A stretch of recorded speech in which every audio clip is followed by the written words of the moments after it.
If you're pricing an industrial flooring project, one of the biggest mistakes you can make is comparing systems based on square foot price alone. Because industrial floor pricing is not just about the coating, it's about the environment the floor has to survive in and how long the system is expected to perform.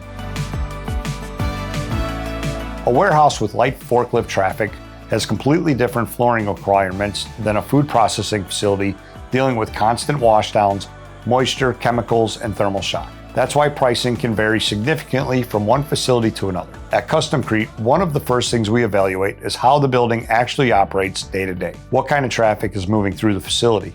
Are there oils, chemicals, or aggressive cleaning procedures involved? Is there moisture vapor in the concrete? Does the floor deal with heat, steam, freezer conditions, or heavy impact? Because all of those factors affect not only which flooring system should be installed, but also the level of concrete preparation required before installation begins. And preparation is a major part of industrial flooring pricing. Moisture mitigation, grinding, shot blasting, concrete repair, surface leveling, and removing failed coatings all affect the overall project scope. In many cases, the prep work underneath the floor is what determines whether the system lasts 2 years or 15 years. For example, industrial epoxy flooring systems are often one of the more cost-effective solutions for warehouses and manufacturing facilities because they provide durability, chemical resistance, and easier maintenance at a practical price point.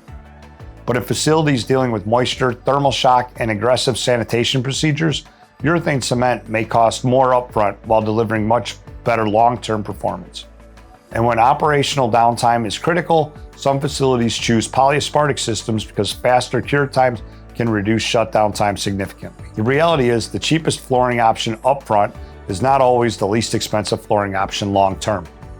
If the wrong system fails early, the cost of downtime, repairs, production disruption, and replacement usually outweighs the original savings. That's why we always recommend evaluating industrial flooring based on total long-term performance, not just initial installation cost. Our pricing estimator is designed to help facility owners get a realistic starting point based on their environmental, facility conditions, and operational needs. And if you need more detailed guidance, our team can help evaluate the project and recommend the right system for the way your facility actually operates.